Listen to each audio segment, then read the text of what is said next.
حمد و تعریف و توصیف اللہ جل مجدہ الکریم کی ذات بابرکات کے لیے جو خالق کائنات بھی ہے اور مالک شش جہات بھی۔ اللہ جل وعلا کی حمد و ثنا کے بعد رسول رحمت شفیع معظم نبی محتشم حضور ختم المرتبت صلی اللہ علیہ وآلہ وسلم کے حضور ناز میں اپنی عقیدتوں، ارادتوں اور محبتوں کا خراج پیش کرنے کے بعد واجب الاحترام صدر بزم حاضہ، صدر انجمن طلباء اسلام اور عہدیداران، ذی وقار مہمانان گرامی، عزیز طلباء، حاضرین و سامعین، السلام علیکم ورحمۃ اللہ وبرکاتہ۔ انجمن طلباء اسلام کے زیر اہتمام منعقدہ اس میلاد مصطفیٰ کانفرنس میں شریک ہونا میرے لیے اعزاز بھی ہے اور خوش بختی بھی۔ ذات رسالت مآب صلی اللہ علیہ وآلہ وسلم کے ساتھ طلباء کا قلبی ربط پیدا کرنے کے لیے انجمن طلباء اسلام کا کردار کبھی بھی فراموش نہیں کیا جا سکتا۔ نصف صدی سے زائد کا ایک طویل عرصہ اس جد و جہد میں، اس محنت میں اور اس مقدس فریضے میں بسر کیا، اور کتنے ہی دل محبت رسول کے نور سے منور ہوئے اور کتنی ہی زندگیاں حضور کے مبارک عشق میں اور حضور کی سیرت کے سانچے میں ڈھل گئے۔ اللہ تعالیٰ جل شانہ کی بارگاہ میں آپ سارے لوگوں کی آمین کے ساتھ دعا ہے کہ اللہ نوجوانوں کے اس قافلے کو ہمیشہ سرخرو کرے، کامیابیاں اور خوش نصیبی کا مقسوم ہو، ان کے جذبوں کو مزید حدت اور حرارت نصیب ہوتی رہے، اور قیامت کے دن یہ حضور کی بارگاہ میں جب سلامی پیش کر رہے ہوں تو سیدی مرشدی یا نبی کا نعرہ جو زندگیوں کے اندر کڑکتی بجلیوں کی طرح گونجتا رہا، وہ حضور علیہ السلام کی پابوسی کا سبب اور ذریعہ بنے۔ میلاد النبی صلی اللہ علیہ وآلہ وسلم کا خوبصورت عنوان ہے آج کے اس عظیم الشان اجتماع کا، اور میں اور آپ اپنے آقا و مولا کا ذکر کرنا اپنے لیے باعث تسکین جانتے ہیں۔ جب بھی ان کا نام لیا جائے روحوں کو قرار ملتا ہے، باطن کو تسکین پہنچتی ہے۔ اتنا دل آویز اور میٹھا نام ہے کہ جو ہی یہ نام ہمارے لبوں پہ آتا ہے تو ہمارے لب ایک دوسرے کا بوسہ لیتے ہیں اور ہم اپنے دکھ بھول جاتے ہیں ان کا نام لیتے ہوئے، چونکہ اتنی خوشبو پھیلتی ہے، اتنی روشنی پھوٹتی ہے اور اتنی سرشاری کی کیفیت پیدا ہوتی ہے کہ غم نہیں رہتا، غم بھی خوشیوں کے سانچے میں ڈھل جاتا ہے۔ ان کا نام لبوں پر آئے، میٹھا میٹھا منہ ہو جائے، ان کے بول بہاروں جیسے اور اصحاب ستاروں جیسے، ان سا پیارا اور نہ کوئی، ان سے بچھڑ کے لکڑی روئی، جب وہ سیر کو جایا کرتے سر پہ بادل سایا کرتے۔ حضور کا ذکر سن کر جس شخص کے کلیجے میں ٹھنڈ نہیں پڑتی، شیخ مہدی الفاسی مطالع المسرات شرح دلائل الخیرات میں لکھتے ہیں، اس کے سینے میں دھڑکنے والا دل کسی مومن کا دل ہی نہیں ہے۔ یہ ہو ہی نہیں سکتا کہ ان کا ذکر ہو اور قرار جاں نصیب نہ ہو، تسکین قلب نہ پہنچے۔ مطرب سے کہو کہ چھیڑے ذرا اس جان تمنا کا قصہ، فرقت کے بھیانک لمحوں میں کچھ دل کو سہارا ہو جائے۔ آج ربیع الثانی بھی اپنا آدھا سفر سمیٹ چکا ہے اور ابھی تک حضور کے میلاد کی مجالس کا سلسلہ جاری ہے۔ یہ نغمہ فصل گل و لالہ کا پابند نہیں ہے، موسم کوئی بھی ہو، رت کوئی بھی ہو، حضور کے ذکر کا چراغ کبھی بجھنے نہیں پاتا۔ صدیوں قبل حضور اس دنیا پہ جلوہ گر ہوئے تھے، لیکن ماحول کی شگفتگیاں بتاتی ہیں جیسے کوئی کل ہی گزر کے گیا ہو۔ زمیں سے آسماں تک، آسماں سے لامکاں تک ہے، کہاں کھولے تھے گیسو یار نے، خوشبو کہاں تک ہے۔ ہم نے اتنا تذکرہ اور ایسی دل آویز اور نورانی تذکار کی خوشبو کسی اور کے لیے پھیلتی نہیں دیکھی۔ میرے امام نے تو کہا تھا، کان جدھر لگائیے تیری ہی داستاں ہے۔ گھر گھر انہی کا تذکرہ ہے اور ہر لب پہ انہی کی باتیں ہیں۔ سو میں اور آپ اپنی خوش بختی کے لیے، اپنے مقدر سنوارنے کے لیے یہاں جمع ہوئے۔ باقی جہاں تک حضور کے ذکر کی بات ہے تو یہ ایک شب کا میلاد کیا، ساری زندگی ان کے نام لگا دے، حق کے شکر پھر بھی ادا نہ ہو۔ ہمارے بدن پہ اتنے بال نہیں ہیں جتنے رسول اللہ کے احسانات۔ ہمارا بال بال قرض رسالت میں جکڑا ہوا ہے۔ اگر وہ جلوہ گر نہ ہوتے، خدا شناسی تو بڑی دولت ہے، ہم خود شناس بھی نہ ہوتے، ہمیں اپنے آپ سے بھی ملاقات نہ ہوتی۔ اور میں آپ سے پوچھتا ہوں، جس کو یہ بھی پتہ نہ ہو کہ میں کون ہوں، اس کے پلے ہوتا کیا ہے؟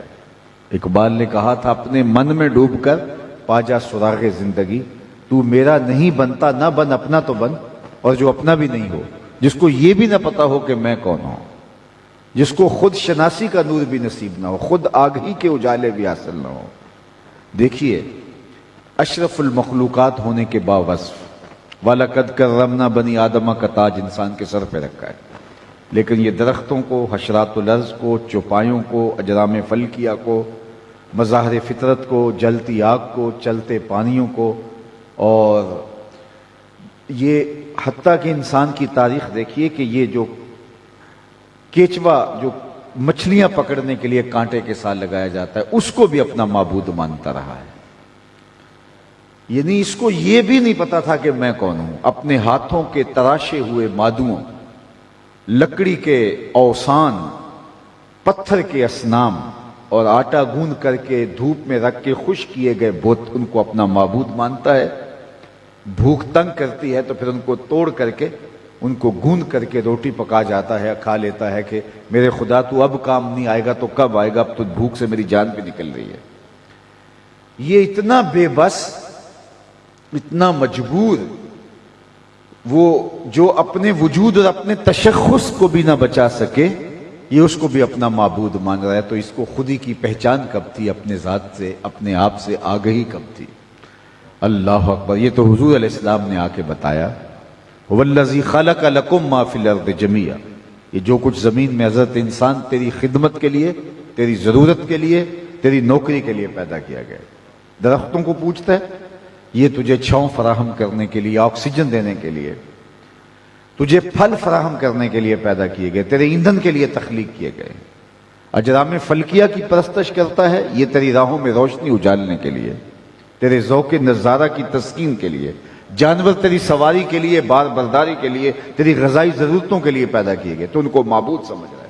نہیں تو دیکھ، چاند کو پوچھتا ہے، یہ دیکھ انگلی اٹھتی ہے اور وہ ٹکڑے ہو کے قدموں میں آتا ہے۔ سورج کو پوچھتا ہے، یہ دیکھ اشارہ ہوتا ہے اور وہ بھاگتا ہوا عصر کے وقت پہ آتا ہے۔ درختوں کو پوچھتا ہے، جا میں نہیں تو ہی کہہ دے تمہیں اللہ کا رسول بلا رہا ہے، اور درخت دوڑتا ہوا قدموں میں آ کے سلامی پیش کرتا ہے۔ اب انسان کی آنکھ کھلتی ہے کہ میں جن کو معبود سمجھتا تھا، وہ تو میری دہلیز کے نوکر نکلے، وہ تو میری چوکھٹ کے غلام نکلے۔ اب اس کا شعور سنبھلتا ہے اور اب اسے سمجھ آتی ہے کہ ستاروں سے آگے جہاں اور بھی۔ اب اس کی ٹون ہی بدل جاتی ہے، لہجہ ہی تبدیل ہو جاتا ہے۔ اب اس کا بدلا ہوا لہجہ دیکھیے کہ فرشتہ کہنے سے میری توقیر گھٹتی ہے، میں مسجود ملائک ہوں، مجھے انسان رہنے دو۔ یہ میں اسی انسان کی بات کر رہا ہوں جو اپنے ہاتھوں کے تراشے ہوئے اصنام کو معبود کہتا تھا اور ان کے چرنوں میں پیشانی کا تقدس پامال کرتا تھا، اور اب کہتا ہے مجھے فرشتہ بھی کہا تو میری عزت میں فرق آتا ہے، کیونکہ فرشتوں کی پیشانی تو میرے حضور جھکی ہے۔ اب اسے سمجھ آئی کہ پرے ہے چرخ نیلی فام سے منزل مسلمان کی، ستارے جس کے گرد راہوں وہ کارواں تو ہے، کانپتا ہے دل تیرا اندیشہ طوفان سے کیا، ناخدا تو، بحر تو، کشتی بھی تو، ساحل بھی تو، دیکھ آ کر کوچائے چاکے گرے با میں کبھی، کیس تو، لیلا بھی تو، صحرا بھی تو، محمل بھی تو، وائے ناکامی کہ تو محتاج ساکی ہو گیا، میں بھی تو، مینا بھی تو، مستی بھی تو، حاصل بھی تو، آہ کس کی جستجو آوارہ رکھتی ہے تجھے، راہ تو رہرو بھی تو رہبر بھی تو منزل بھی تو، بے خبر تو جوہر آئینہ ایام ہے، تو زمانے میں خدا کا آخری پیغام۔ اس کی خود سے ملاقات ہی تب ہوئی جب حضور کی دہلیز پر آئے، اور جنہیں حضور کا در نہیں ملا وہ آج بھی اندھیروں میں بھٹک گئے۔ یہ بالکل ہماری ہمسائیگی میں رہنے والے پی ایچ ڈی ڈاکٹر ہے اور بدھ کے آگے ہاتھ جوڑے کھڑا ہے۔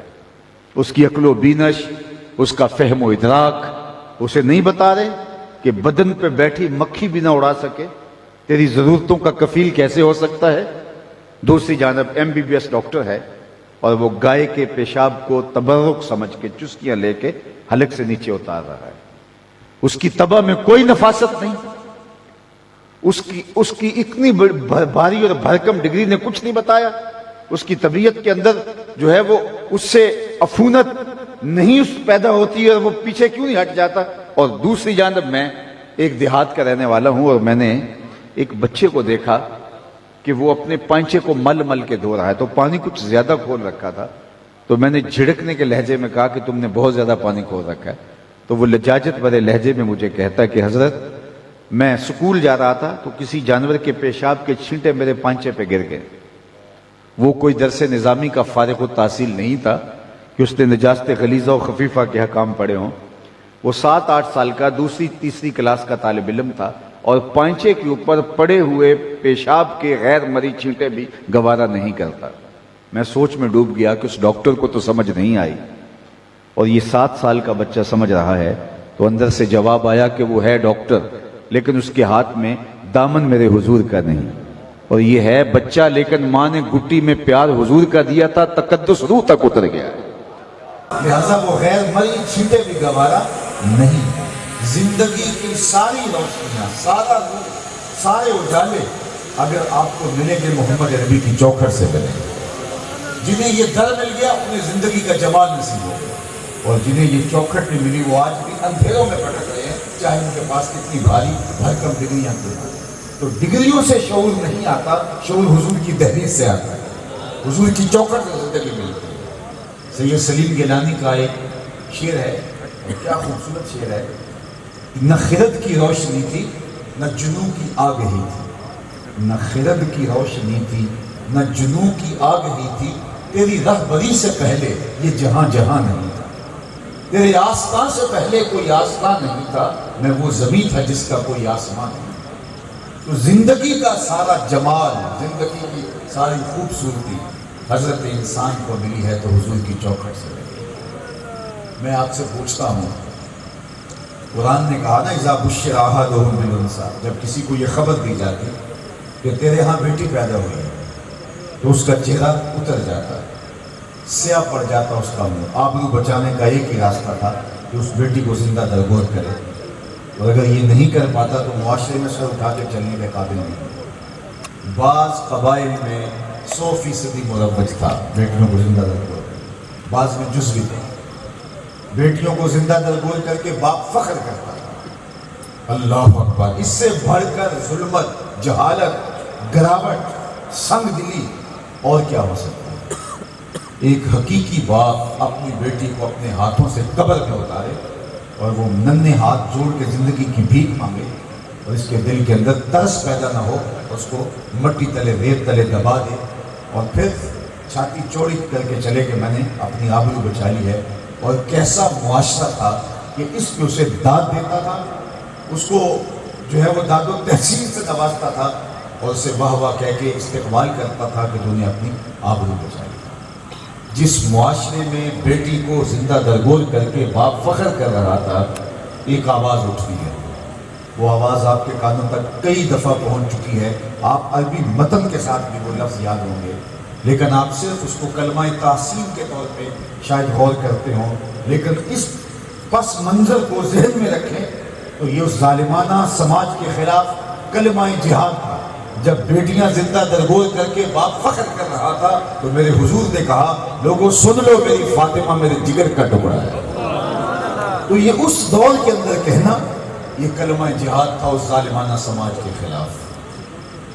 وہ کچھ خواتین، یہ پھر وہ وقت وہ دن آنے والے ہیں کہ ہاتھوں میں قطرے اٹھائے مشرقی تہذیب کا تمسخر اڑائیں گے اور اسلام کا مذاق اڑائیں گے. تو میں نے گزشتہ برس کہا تھا تم بھول گئی ہو, تمہیں تو حجرے میں بیٹھ کے حضور پہ درود پڑھنا چاہیے. تمہاری کم علمی ہے کہ تم جو ہے وہ اس دین کا تمسخر اڑا رہی ہو جس دین نے تمہیں عزت دی. تمہارا تو وجود سماج کو گوارا نہیں.